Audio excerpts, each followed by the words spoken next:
Hello, everybody. This is the Bob Unger Show, and we have a very special guest.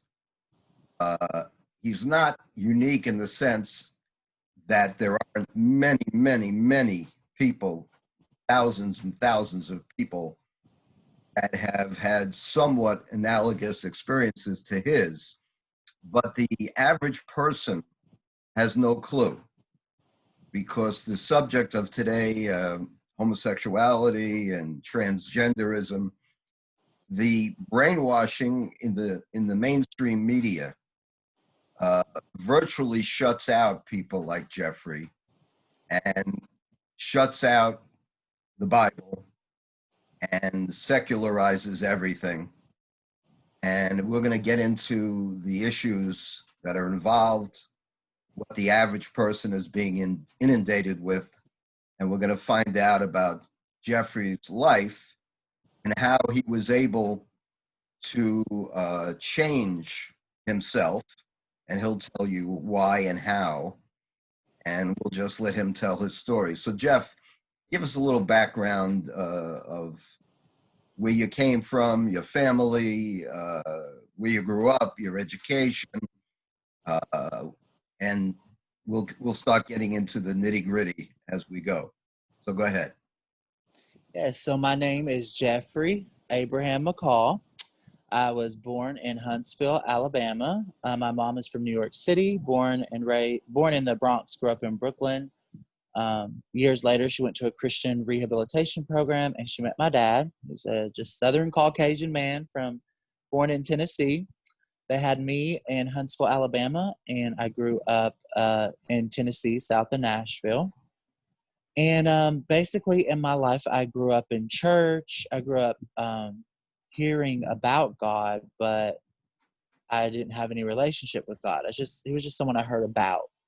But to me, like growing up and through my teenage years, it was like God is way out there and we're here. And he doesn't really communicate with us. And And you so said your mother went to a Christian rehabilitation. What is that? yes. She went to a Christian rehabilitation center. She, by the age of 20 years old, my mom already had 3 boys out of wedlock.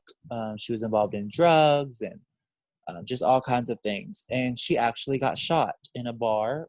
She was with a guy that was out, and I guess he had issues with another man that was out at the same bar in Miami, because my mom left New York City at 12. My grandmother moved my mom and her sisters to Miami. Long story short, she was out at a bar. The man that she was with, he got shot in the head. He died instantly. And the shooter looked at my mom, and instead of shooting her in the head, he shot her in the stomach. And so when my mother was in the hospital, my grandmother had already become a Christian. And she went to my mother and she said, look, you've got to surrender your life to God, because this is where this has gotten you, your life and sin in the world. You have 3 kids, you're 20 years old, you just got shot in a bar, here you are in the hospital. And so my mom went to a Christian rehabilitation center, and my dad was already in ministry. And so they actually met in that town in Huntsville, Alabama. I see. And Yeah. At that time, she became devoted to the Bible, or did she change Yeah. her life? She Yeah, did. her whole life changed. She got off drugs. She eventually got 2 of her boys back. The middle son of the 3 that she had, he actually stayed with his grandmother. But she did get custody back of 2 of her kids, Joshua and Carlos. And so in my life and in my story, obviously we're dealing with homosexuality and transgenderism. I started feeling attraction to other males around the age of probably 12. Um, And then at 15 years old, I had my first encounter with another male, and it was on a Sunday. And the very next Sunday, my oldest brother, Joshua, was found dead in his apartment. He had just turned 27 the week before. He had died of an extreme severe seizure. He had seizures, epilepsy.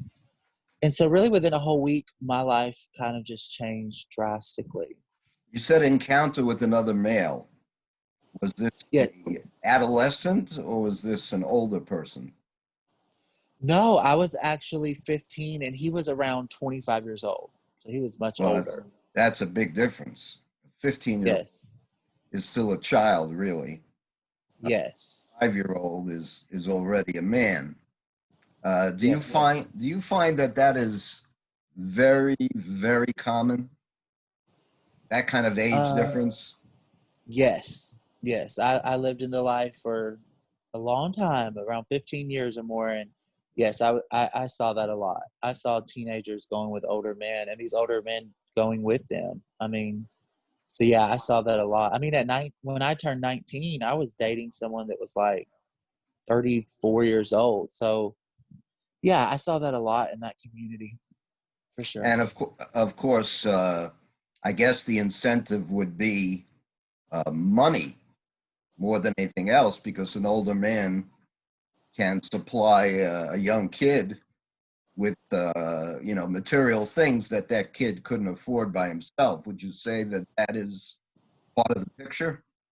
Yeah, definitely. Throughout my whole life in the LGBTQ, not so much later when I lived transgender, but when I just identified as a homosexual male, I was with older males a lot, and it was just they offered me a home, they had more stability, so money to do things. So yeah, that was a big part of it for me for sure. Now, your mother, I assume, eventually met your father, because they had you together, obviously. Uh, Yeah. So my mom and dad, like I said, they met in Huntsville, Alabama. I don't think I said the date, so that would have been around 1985 of her story and his story, and then they had me in 1987, and by 1992 they were divorced when I was around 5. I see. And when they got divorced, did your father live near you, or was he a distance away?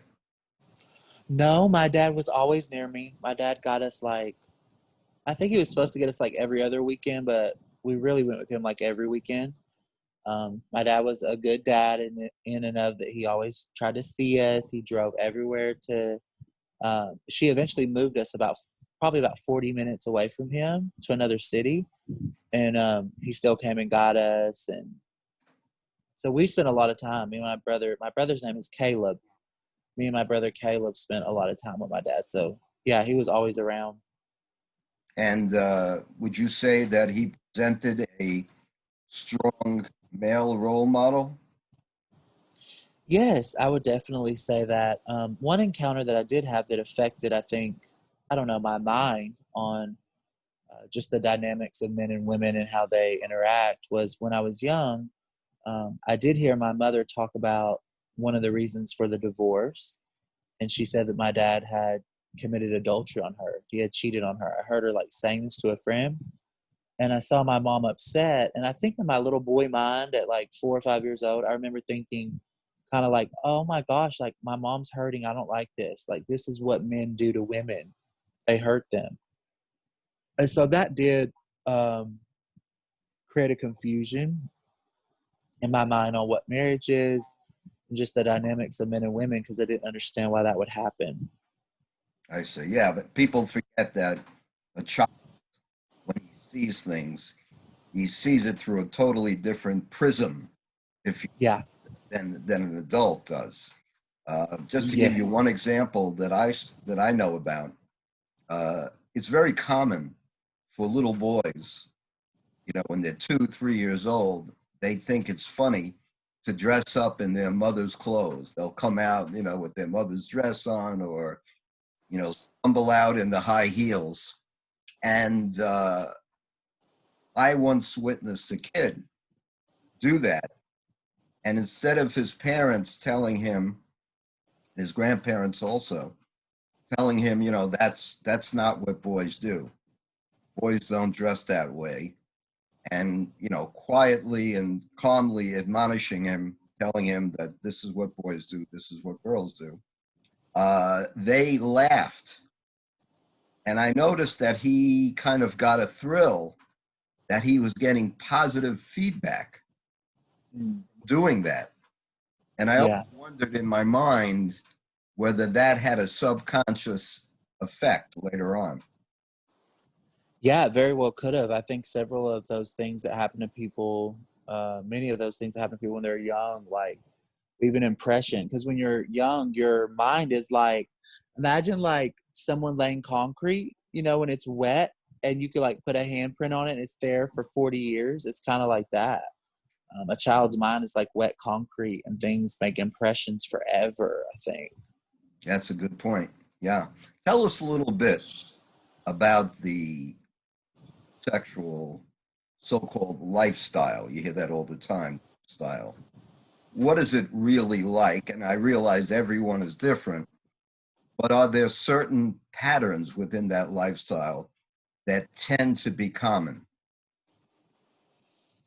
Yes, I would say one major pattern is drug use and alcohol use. So the further I went into the LGBTQ identity and that sexual identity, and I was promiscuous myself, all my friends were promiscuous. And it was like the more you go into it, really, the lower your self esteem is, the lower just your value is. And I noticed the more I went into it, the deeper and longer I was in it, okay, there was basically like the drug crowd, everybody that did drugs and pills and illegal street drugs and all that. And there was also in that community, the people that necessarily wouldn't do drugs and they would just heavily drink, like drink every day or drink every other day. And so, one of the biggest things when you're dealing with that sexual lifestyle, the sexual promiscuity, is you're trying to numb so much because you're just giving yourself away and you're giving yourself away.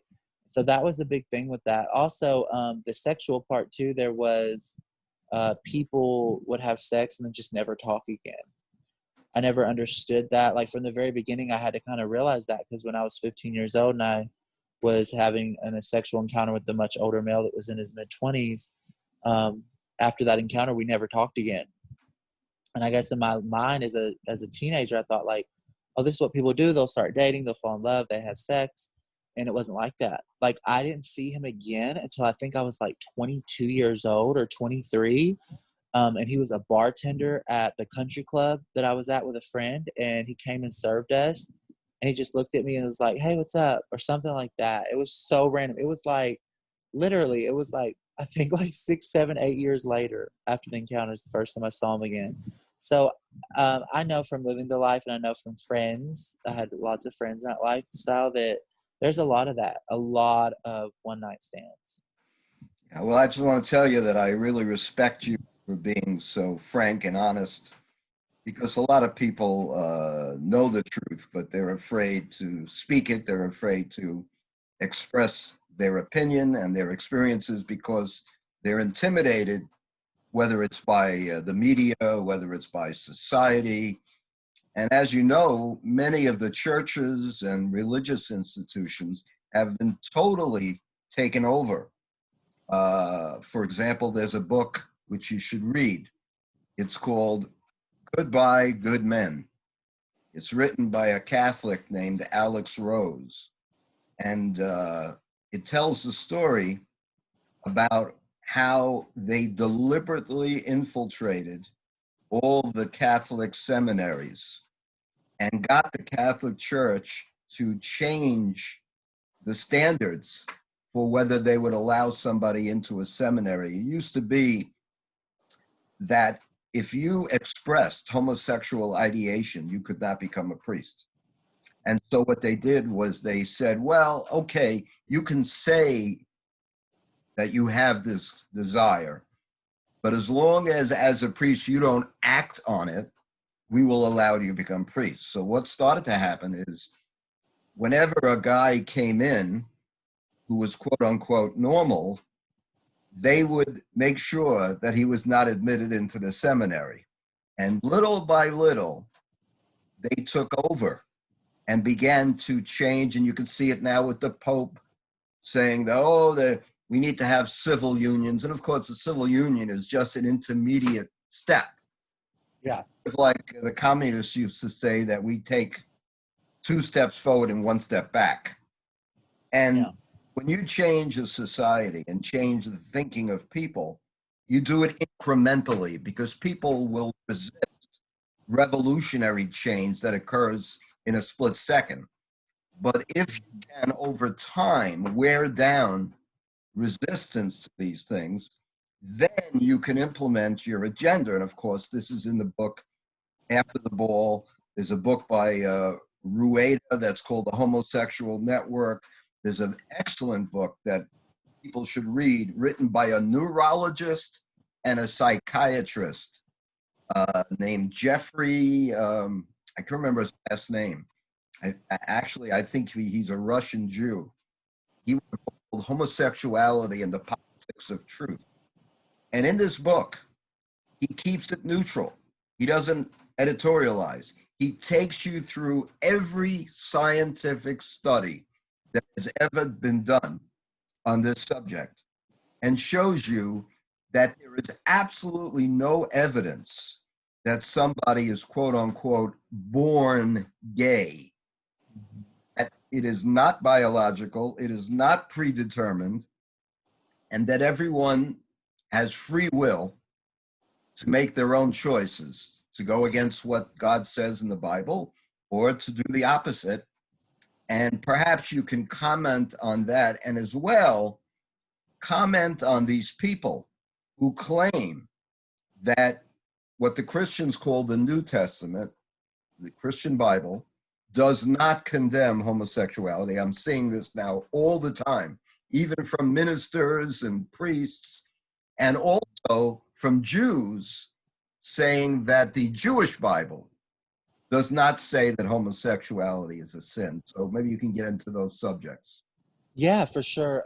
I find it so interesting how people reading the Old Testament or the New Testament, or people that read both the Old and New Testament, could say that homosexuality is not spoken against. Like, God has been, that's one topic that, like, God is so, he has been so clear on of what he stands for, and he did not create homosexuality.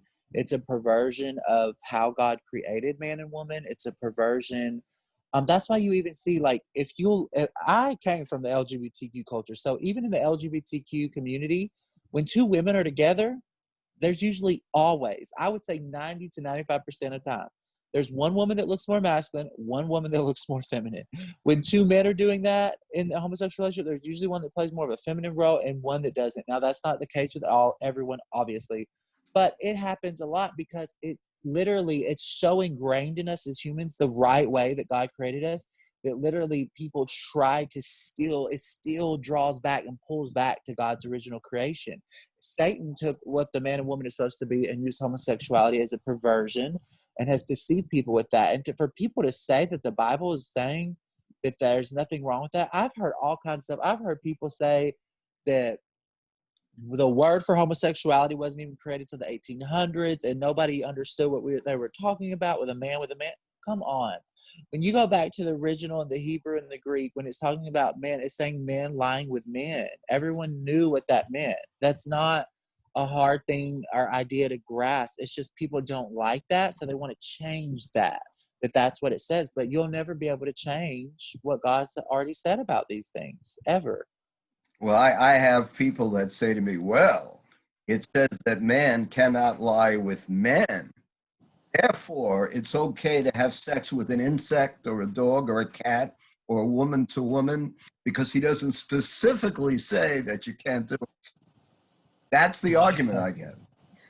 Yeah, well, the Bible, the Old Testament is very clear in the Torah about having sex with animals. That is against the Lord's design also. So I think if people would just take time and read the Bible themselves, they would be shocked that it's crazy, because a lot of people want to be God. They want to be God. They want to sit on the throne of their heart instead of changing their mind to what God says is right, because he is God and the creator and he designed things. We want to choose right. And that's just the natural, sinful, rebellious thing that's in human beings. And so people will try to come up with all kinds of crazy things and ideas and twists to fit their sin into their life. A quick anecdotal incident that occurred to me recently at Chase JP Morgan Bank. I walk into the bank, and on the ATM machine screen and on the background where the tellers are, celebrate Gay Pride Month, celebrate. And then they show all these so-called gay couples with their children, and they're just flashing at you. And so, unlike most people, I have chutzpah. You know what chutzpah means? Yes, So like courage, bravery, that's like to right. speak out. Guts. Right. So I went over to the manager, very nice lady with a big crucifix around her neck. And I said to the manager, ma'am, I don't come to a bank to do anything other than banking business. I don't come to a bank to be inundated with this brainwashing nonsense about LGBTQT and that we should celebrate. I don't think there's anything to celebrate about it. And you have no business trying to brainwash your customers. So she looks at me and she says, well, Jesus said that those who live in glass houses shouldn't throw stones. And I said, yeah. And then he said, go and sin no more. Yeah. They leave out. Yes. They love to leave that out, a lot of people. So it's not a sin. Yeah, he shared grace and he shared truth.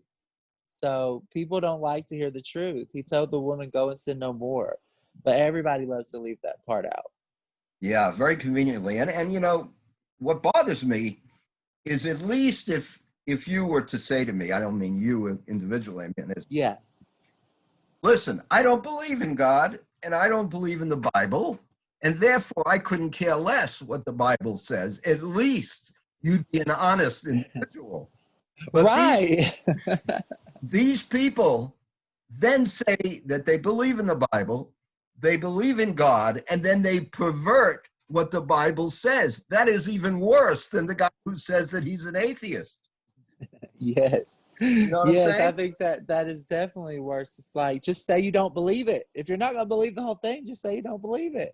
Don't Right, sit be there and honest. play it. Yeah. You know, it's like Yeah. Jewish people, a lot of Jews, they call them Reformed Jews. And it's funny, in Christianity, if you're a Reformed Christian, it generally means you're more biblical. But if you're a Reformed Jew, it means that you make it all up. And homosexuality is not only not a sin, it's actually a positive to them. Oh, wow. They have gay Passover Seders. You know, the Seder that Jesus was at. Yeah. They call it a gay Pass. How could you have a gay Passover Seder? That's I've never even heard of that. Wow. absolutely, absolutely. Not only do they have gay weddings, but who ever heard of a gay Passover Seder? I mean, you only give the matzah to the gays? Is that what you do? I mean, how do you effectuate that? That's crazy. You know, you don't see it probably as much, you know, down south. It's different. But if Yeah. you go to the Reformed temples around here, forget about it. They're doing it. They do weddings and they bless the marriages of two men in front of the children that are going to the so-called Jewish school. These are little kids.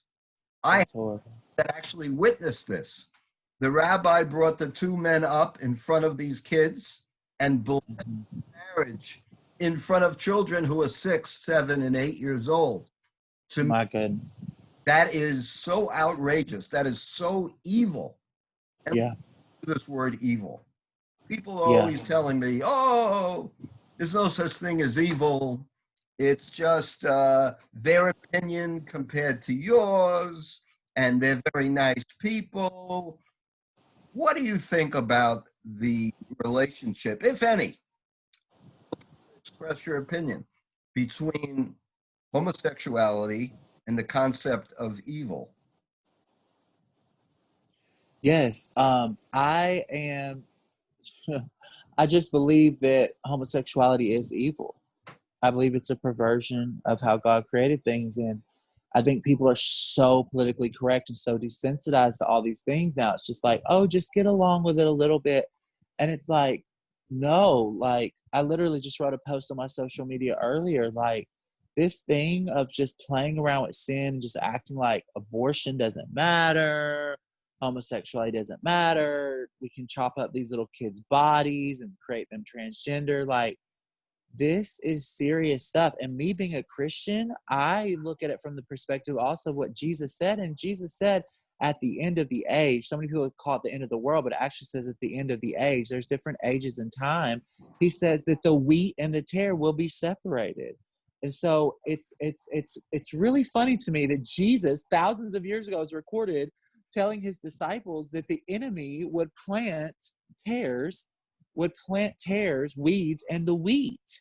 And he said at the end of the age, it would start being separated. The angels would separate it. And so to me, I find it so fascinating, going back to what you said about these Christians and even these Jewish people saying that homosexuality is right. There's nothing wrong with it. It should actually be glorified. That there's tares that have grown up within the Judeo and Christian values. There's tares that have grown up that are saying the opposite of what God has always said and stood on. They're growing within the church. They're growing within synagogues and planning this disastrous stuff. So I just find it so interesting that Jesus warned about near the end of this age that would happen. They literally have grown up and just sprouting just satanic, demonic stuff, perversion and everything anti-God. They're growing up right in the synagogues, right in the churches. When you were young, did you believe you were born that way? And did there come a time, if you did believe it, that you began to think that maybe it's not true? I think when I had my first sexual, I guess, thoughts or fantasies about another man at 12 years old, I think that, growing up in church and reading the Bible and learning about things in the Bible, like, I guess I always thought it was wrong, but I didn't understand it, and I didn't understand why I felt that way. It wasn't until much older that I saw a lot of things that were just implanted in me when I was young. The thing about the divorce. There was also another male when I was very young that would expose himself to me. He never raped me or molested me, but he exposed body parts, and it was just very weird. And I felt this drawing to that. And so it wasn't so much when I was young, but later on I realized that there was just so many factors that had happened. And also reading the Bible myself, I learned that there is a real enemy, Satan, Lucifer, in the demonic realm, and there's deception and there's things to draw you away from God. So I think it was multiple factors learning later of why I had went into that lifestyle, and I guess my ideas about who I was. But there was always a part of me throughout all the homosexuality, and then later from 27 to 29 years old, I lived transgender. I went by the name of Scarlett. Throughout all that time, there was always something in me that just knew it wasn't right. This isn't really who I am. That's interesting. You know, a lot of people argue with me, and they'll say to me that they agree that homosexuality is wrong, that they agree with. But they'll say to me, they're just mentally ill. There's no element of demons or spiritual evil in them. They're just mentally ill, like somebody who is depressed, somebody who is manic depressive or obsessive compulsive, and all the paranoid, all the various sorts of mental illnesses. Do you believe that they're just mentally ill? There's something wrong with them mentally? Or do you think it is a spiritual illness? I believe 100% that it's a spiritual illness. And I think that's why, through the power of God, that some people are completely set free from this. Some people that leave the lifestyle really just maybe struggle, and they deny themselves because they want to follow God. But I know there's also some people who say that literal, like they felt a spirit just leave them and they were just set free from the lifestyle. So I believe it's more spiritual. I believe that many people today, because of the intellectualism of the Western culture, Western Europe and the United States, Canada, this intellectual spirit, I think it's a spirit itself, honestly. But this intellectualism, rationalism, everything has a reason and a cause. And what's really funny is the medicine, a lot of the medicine that they give, let's say a schizophrenic person. I watched a special on this with a doctor who was asking, he was saying, well, where is this proven that it's a chemical imbalance? Let's take schizophrenia. Where is it proven that it's a chemical imbalance?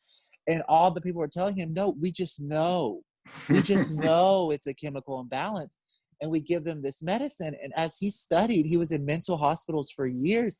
He was like, you're saying this is a chemical imbalance, but you have no documentation. You have no proof. You're giving them this medicine that numbs a part of their brain. But he said, I'm not seeing people schizophrenic get better.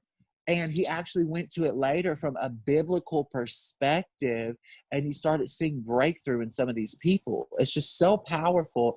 It was like in my old life, I dealt with depression. I dealt with suicide, all those years in homosexuality, and especially later in transgender. I dealt with depression. I dealt with suicide. When I followed God and left that lifestyle, and for me, I had an encounter with Jesus Christ, I got set free. I had never once thought about committing suicide since my experience of following God. I have never once went into a depression for days and weeks and couldn't get. I never went through any of that. When I surrendered my life to God, everything changed. And I give all the power and glory to Jesus Christ for that, because he saved my life. And when I say that, like, people are not wanting to deal with the spiritual sense of it, but it's so true. I remember back while I was in graduate school, I have a bachelor's degree and a master's degree in history. And when I was doing my graduate studies was when I was living in Scarlet. And while I was in school, I was seeing these state psychologists and these state psychiatrists. They were the ones diagnosing me with gender dysphoria. I was at East Tennessee State University in Johnson City. And that's where they were telling me all these things. It was all state ran. It was all godless, really, when I look back at it. It was so godless, the whole thing that they were doing there. And they tried to put me on an SSRI when I was there, like a serotonin booster. And I remember years later, I was talking to a doctor, so, and I'm like, could you test my serotonin to see if it's really low? Because I was on an SSRI, and they're like, oh, we don't have a test to test your serotonin. And I'm like, wait, what do you mean? You don't have a test to test the serotonin in the brain, but you're giving something that you're saying is producing more serotonin because you don't have enough? So it goes back to the doctor and the mental hospitals of what I said earlier. There's so much things they just push and call it mental, and they have no data, no scientific proof, nothing. Right. Well, hopefully what I'll tell you now will help some of your people, because this is very important. I am very, very well researched in the subject of miseducation. And notice I say miseducation, not education. And what happens is kids, particularly little boys, are not being taught how to read properly, because they're not being taught like the founders of America were taught with Noah Webster's rules of spelling. They're taught the whole language, to memorize words as pictures, as opposed to learning phonics and the correlation between symbols and sounds. And then the kid is called dyslexic, when in fact there is absolutely nothing wrong with the kid. He's dystechic, not dyslexic. And then they go and they get the kid on Ritalin, which has now become one of the major street drugs in the cities. The kids actually figure out how to pulverize the pills and turn it into a powder to snort. And who finances all the parental groups of kids with this non-existent disability? The drug companies finance it.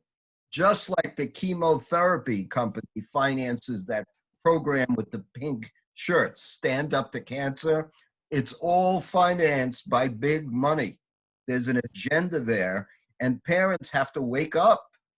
Yeah. Fortunately. Yes. Wow. Well, wow. We're going to wind down, but tell us about your ministry. Tell us about what you're doing. Tell us about how more and more people can find out about it and get involved in whatever way you want to get involved. Tell us about that. Yeah, so I have two ministries, two nonprofits. One is called For Such a Time, Inc., and one is called Freedom March International, And you Inc. spell it with a 4, number 4, right? For such a time? That's my email. Okay. Yeah, but it's called FOR, For Such a Time. Okay. Like the story of Esther. Okay. That was the name the Lord gave me. He said, for this time, I'm going to, use your ministry and wake people up to come out of the LGBTQ. And so for such a time, I travel to churches. I've done television. I've done radio. I've been in documentaries. I travel sharing my testimony of leaving the homosexual and transgender life through my encounter with God. And so I traveled sharing my story, but then I also realized there was many other people that have the same testimony of leaving this lifestyle. And so I started Freedom March International Inc. Is what it's called, but we just call it Freedom March. Freedom March is where I gather people who have left the LGBTQ lifestyle, surrendering to God. And when what we have is we have marches, we have events where they share their story, and then we actually march through major cities, publicly proclaiming that we left the lifestyle. And in that, we just want to glorify Jesus. We are Christian. We are a Christian group, and we. It's just I can't even believe it sometimes when I hear the stories. It shocks me still. All these different stories I've gathered shock me. Like just the supernatural power of God coming in their lives and waking them up and telling them this is not who they are. And then I have people that have left, women that have left their wives, men that have left their husband. They were married to a man. People that just the Lord woke up before transgender surgeries, before they went into going further. Like myself, I was about to start having transgender surgeries. In my encounter with God, I left it. And so Freedom March, we travel, and we've been in LA, and we've been in St. Paul, and Orlando, and Atlanta. We're actually planning on being in Dallas in March. And what we do is we share the testimonies, and then we march through the city proclaiming our freedom from that identity. And so those are the two ministries I do right now. That's great. By the way, I had being a senior citizen, I had forgotten the name of the author of that book, Homosexuality and the Politics of Truth. It's neurologist and neurosurgeon and psychiatrist, Dr. Jeffrey Satinover. I think he spells it Satinover. It's a very important book because it's just scientific. He doesn't editorialize. He says, here's the studies, here's what they say, and then concludes by saying there is absolutely no proof that, as that stupid song says, you're born that way. Yeah. Yes, that will be a great book for people to read. Absolutely. Now, to conclude, I'm sure you know what people are going to say about you. A little faith, as they say. And what is your response to what they're going to say about you now? Because you have all these idiotic movies on TV, and every one of these movies is about somebody who goes to a church and gets rehabilitated, but they're secretly already still a homosexual. I've seen it a million times. What do you say to them? Well, me personally, in my encounter, I tell people, like, I realize what love is with Jesus, and I want to please God more and than any of those things. And in my story, Jesus said, pick up your cross, deny yourself and follow me. So I deny myself every day. There may be things that I want to do that I just don't do. And then I could go weeks and months without really being tempted in the same way. It's just learning to walk this path out for God, not just in homosexuality. Let's say a person that was always dealt with heterosexual thoughts gets married to a woman. God doesn't want him going and cheating on his wife every day and being a drunkard and secretly committing adultery. Like, there's all kinds of things. Every single human can be tempted in different ways, but we follow the Lord. And nobody beat me, and nobody electroshock therapied my head, or I never even went through counseling with a Christian pastor or a Jewish pastor or anything. I never went through any of that. I had an encounter with God where I surrendered my heart to him and said, you be God and I'll just be Jeffrey. And I want to follow what you say is right. And that's what happened in my life. I think some people think we're sitting around in a room saying, don't be gay, don't be gay. Like, that's not the truth. Like, I live a happy, fulfilled life. I've never loved so much. I've never had so much love in me for people. I've never had so much peace. enjoy. And these are things God promises in the Bible when you follow him and you're not being in complete rebellion against him. And so to people that don't understand, I understand. It's hard to understand from the outside. When I used to look out in the lifestyle, I would have been like, wow, these people are crazy or something. But it's just different. When the veil of deception's lifted, it's just like you can see clearly and you just want to do the right thing. So yeah, I don't really have much to say to the people. I hope that they experience God too, because I can't really defend it.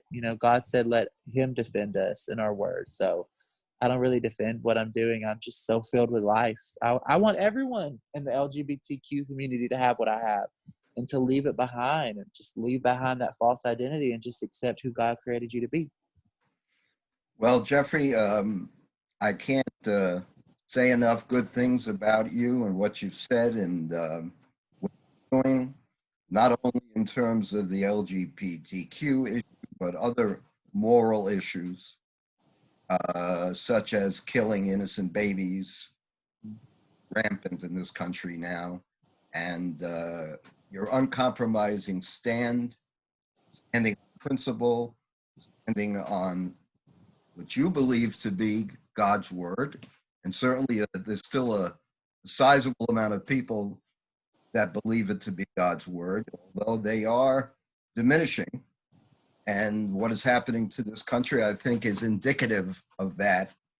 But hopefully people like you can get all people who, it says in Judaism, the fear of God is the beginning of all wisdom. Yes. And it's a very, very important thing. I don't believe in a total love ideology. You just got to love every evil under the sun. King David talks about it in the Psalms about hating evildoers with compassion, trying to get them to see the light. But on the other hand, you cannot allow evil to run because there are children's lives that are at stake. Yes. And I'm sure you don't want any child to have to go through some of what you've gone through. No. It's really not an alternative lifestyle that one should embrace. Right. Jeffrey, I really thank you. I appreciate I can see in you a person who is totally sincere. You have integrity. And that's what we need in this world, Jeff, because I don't believe in being a cheerleader for any politician or any man.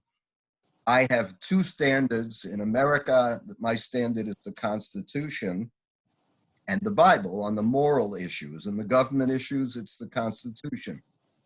And unfortunately, we have people that when their team does something because they support their team, like a Yankee fan as opposed to a Dodger fan, they will defend it no matter how wrong it is. And they will not stand up for people like that marriage clerk in Kentucky. Remember that lady? Mm-hmm. Because she said, I'm not giving a marriage license for two men. I am not going to help violate God's word. And we thank you, Jeffrey, and thank you so much for being here. And I'm going to close out the show, but just stay on for a minute. I wanted to ask you something off camera. Okay? Oh, yes. Thank you for having me. God bless you, man. God bless.